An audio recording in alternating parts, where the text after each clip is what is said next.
하나님 아버지, 오늘도 우리를 향하여 예비하신 여호와 이레 하나님을 바라보게 하시고 또한 우리로 하여금 승리케 하시는 여호와 니시의 하나님의 승리를 믿고 오늘도 믿음으로 이 하루를 시작합니다.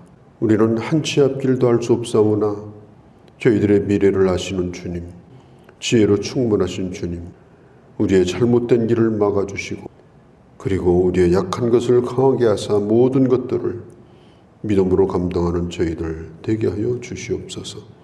주의 자녀들 한 사람 한 사람을 오늘도 돌봐주옵소서. 국내나 해외나 집안이나 집 밖에나 저들이 하는 모든 일들 가운데 아버지 하나님 동행하여 주시고 오늘도 친히 저들을 양육하여 주시고 아버지 강하게 세워 주시옵소서.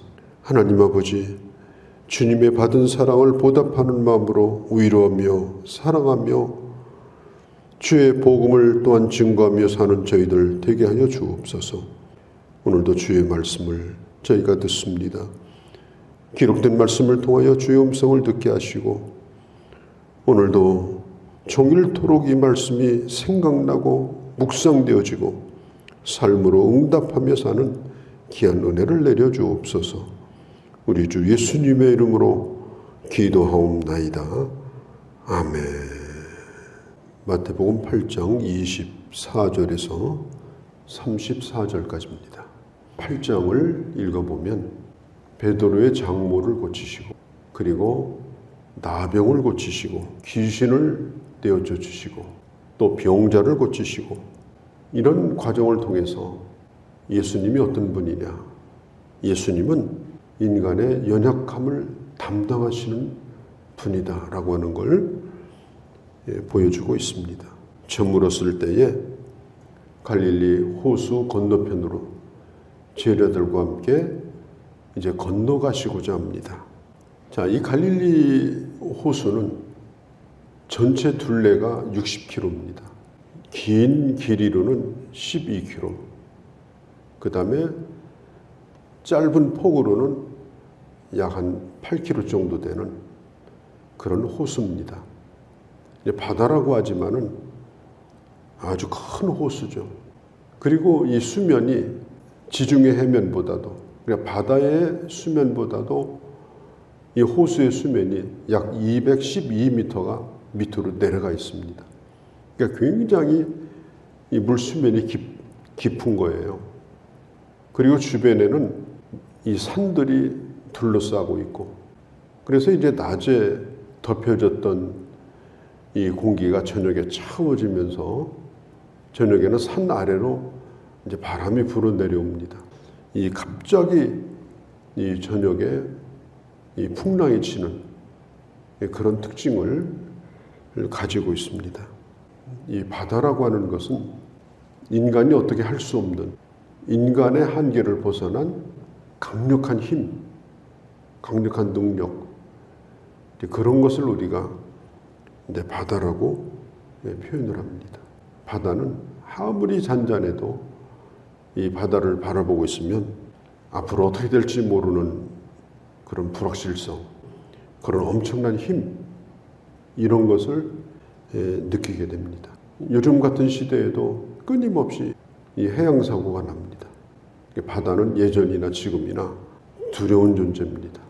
그래서 옛날에는 이 바다를 그릴 때 아주 옛날 고대 지도는 바다 끝은 어떻게 생기는지 모르니까 바다를 그려놓고 그 끝에 큰 괴물을 그려놓고 그런 지도였거든요. 제자들이 이제 밤에 배를 타고 가는데 예수님께서 주무시고 계셨어요. 예수님은 하나님이 주시는 이 평안, 이걸 누리고 계신 것을 알 수가 있습니다. 우리가 진정으로 평안한 것은 아주 잔잔한 바다에서 물결도 치지 않는 그런 곳에서 누리는 게 평안이냐? 그렇지 않습니다. 평안이라고 하는 건 하나님의 선물이에요. 환경과 상관없이 하나님께서 주시는 그런 선물. 제자들이 살려달라고 아우성을 칠 때 예수님께서 제자들에게 야, 제자로 부름받은 지가 며칠도 안 되는데 벌써 실력이 녹슬었느냐? 빨리 배를 저어라. 주님은 그런 얘기를 하지 않으셨어요. 허둥대고 두려워하고 이제 죽게 되었다고 예수님을 깨우고 있는 그 제자들을 향해서 책망하시는 말씀이 믿음이 작은 자들아 어찌하여 무서워하는가. 그러니까 이 하나님이 주시는 이 평안이라고 하는 것은 환경이 주는 것이 아니라 주님을 온전히 신뢰할 때 믿음 안에서 주어지는 하나님의 축복이다 하는 것입니다. 조금만 잠자리가 불편해도, 조금만 마음이 편치 않아도 잠을 자지 못하고 또 힘들어하고, 예수님은 그런 분이 아니었습니다. 언제 어디서든지 깊이 잠이 듭니다. 왜? 모든 걸 다 맡기고 모든 것을 성부 하나님께 다 의탁하고, 그러니까 그 평강을 누릴 수가 있었던 것입니다. 이 마가복음에 보면 아주 불평을 하는 게 나와요. 아니 우리가 죽게 된 것을 돌아보지도 않고 지금 주무시고 계신 겁니까? 예수님을 막 책망을 합니다. 불평을 합니다. 우리가 이렇게 힘든데 주님은 지금 뭐하고 계십니까? 그때 주님이 어찌하여 무서워하는가? 믿음이 작은 자들아. 믿음이 작다고 책망을 하신 거예요. 바람과 파도를 꾸짖으시고, 예수님이 어떤 분인가? 예수를 믿는다라고 하는 것은 주님과 함께 인생을 산다고 하는 것은 뭔가? 바람과 파도를 꾸짖으시는 주님과 함께 우리 인생을 걸어가는 것이다. 그걸 주님이 제자들 앞에서 보여주고 계신 겁니다. 물론 이 제자들은 처음에는 자기들 기술이 통했을 겁니다. 이 정도 가지고는 괜찮다 그렇게 했을 거예요. 이 어부들은 어지간히 풍랑 쳐가지고는 두려워하지 않습니다. 다 감당을 해요. 그런데 우리가 사는 게 어느 정도까지는 우리 힘이 통해요. 어느 정도까지는. 그런데 그 선을 넘어가면 이건 무용지물입니다. 통제가 안 되는 거예요. 제 가고 싶은 대로 가는 거예요. 아무 데 가서나 그냥 처박히고 부딪히고 어떻게 될지도 모르고. 우리가 살고 있는 이 세상은 물론 브레이크도 있고 또 엑셀레터도 있고 핸들도 있고, 그래서 평안할 때는 내가 간다고 생각을 하고 내가 멈춘다고 생각하고, 그런데 어느 순간이 되면 이건 안 통하는 거예요.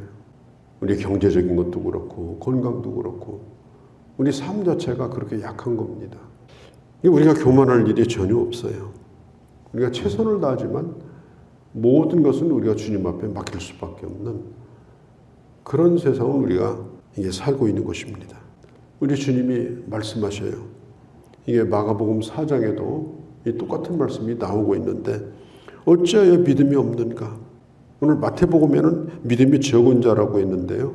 이 마가복음에는 믿음이 없는 자라고 책망을 하십니다. 믿음이 어디가 있느냐? 왜냐하면 이 마가복음 이 4장 18절에 보면 죽게 된 것을, 또 오늘 본문에도 죽게 되었나이다. 이 언어부터 벌써 병이 든 거예요. 언어부터. 아주 부정적인 언어, 절망적인 언어. 이게 멀쩡하던 사람도 그런 언어를 들으면 숨이 막히고 죽을 지경이 되는 겁니다. 그때 주님께서 바람과 파도를 잔잔케 하셨습니다.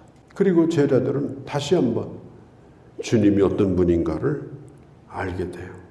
아, 주님은 바로 이런 분이구나. 우리가 따르는 주님은 이런 분이구나. 우리가 믿는 주님은 바로 이런 분이구나. 갈릴리 호수를 건너서 거라다 지방, 거라사라고도 하고 가라다라고도 합니다. 이거 대가볼리 지방인데 정신이 이상한 두 사람이 무덤으로 쓰는 곳에 거기에 몸을 숨기고 있었습니다. 그리고 얼마나 한번 발작이 일어나면 포악해지고 강한지 도저히 그것을 지나갈 수 없을 정도가 되어져요. 사탄의 역사라고 하는 것은 사람보다는 강합니다. 사람이 감당할 수가 없는 거예요. 그런데 하나님보다는 약합니다. 그래서 우리가 이 사탄의 역사를 이기는 것은 다른 길이 없어요. 오직 하나님의 능력으로 사는 사람만이 이걸 감당할 수 있습니다. 그때 이들이 주님이 거기를 지나가시는데 뭐라고 얘기를 하는가 하면 하나님의 아들이요, 아직 때가 되지 않았는데 우리를 괴롭히려고 오십니까? 29절에 그렇게 말해요. 하나님의 아들이요. 예수님이 누구인가를 아는 분은 하나님밖에 없었어요. 제자들도 잘 몰랐습니다. 그런데 이 귀신들은 하여간 귀신처럼 그걸 알아요. 예수님이 누구인가를. 그리고 또 한 가지는 아직 때가 되지 않았습니다. 이 말은 자기 자신들의 앞으로 그 운명이 어떻게 될 것인가를 알고 있어요. 귀신은 자신들이 마지막 최후가 지옥에 가는 걸 잘 알고 있습니다. 그러니까 아직 그때가 안 됐는데 왜 우리를 지금 괴롭힙니까?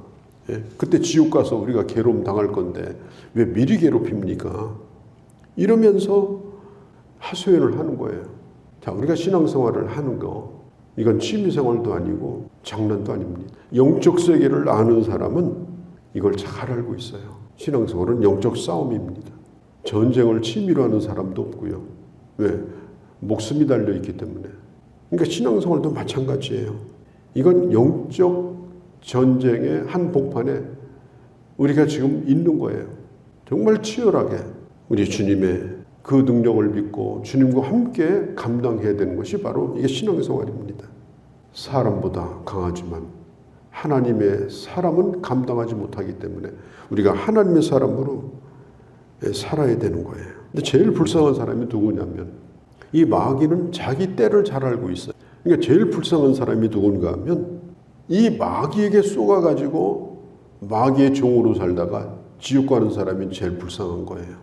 마귀는 알고라도 살지. 마귀의 종이 된 사람은요, 그것도 모르고 그거 따라가다가 그냥 줄줄이 묶여가지고 지옥 가는 거예요. 이게 얼마나 불쌍해요. 속는 거죠. 우리 신앙생활도 그래서 그렇게 하면 안 되는 것입니다. 그러니까 제자들은 또 한 번 알게 돼요. 병자를 고칠 때도 예수님이 누군가를 알고 귀신을 내어 쫓을 때도 알고 바람과 파도를 잔잔케 할 때도 알고 다시 한 번 또 오늘 거라사 지방에서 이 예수님을 보면서 아, 주님은 이런 분이구나.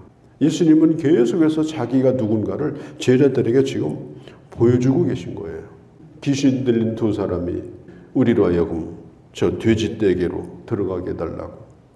그때 예수님이 허락하니까 돼지떼가 마가복음에 보면 2,000마리가 바로 그 밑에가 갈릴리 호수거든요. 거기가 아주 내리막길이에요. 순식간에 그 내리막길로 달려가가지고 2,000마리의 돼지가 몰살을 당하게 됩니다. 여기는 이방 지역이기 때문에 돼지를 키울 수가 있었어요. 사람들이 얼마나 놀랐겠어요. 온 동네에 있는 사람들이 다 나와서 그 현장을 봅니다. 그리고 예수님을 봐요. 그리고 그들이 예수님에게 하는 얘기가 이곳을 떠나달라고 간청을 합니다. 왜 떠나달라고 했는지는 정확히 알 수가 없어요. 두려워서 떠나달라고 했는지, 불편해서 떠나달라고 한 건지, 아니면 계속 돼지를 또 키우려고 떠나달라고 한 건지 알 수가 없습니다.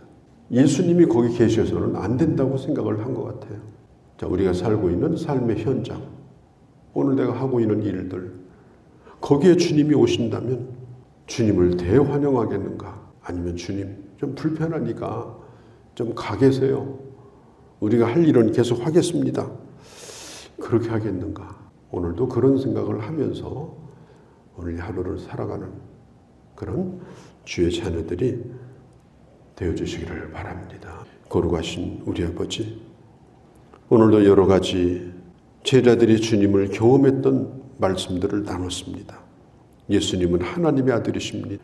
눈에 보이는 것, 보이지 않는 모든 능력과 권세 위에 주님이 계시고 그리고 다스리시는 주님임을 우리는 오늘 또 알았습니다. 아버지, 우리가 어떤 주님을 믿고 어떤 주님을 신뢰하는가 하는 것을 잊지 않게 하시고 삶의 한복판에서 겪는 이런 영적 싸움에서 이기게 하시고 주님으로 말미암아 승리하게 하시고 그리고 하나님이 주시는 절대적 평안을 누리며 살아가는 그러한 저희가 되게 하여 주시옵소서.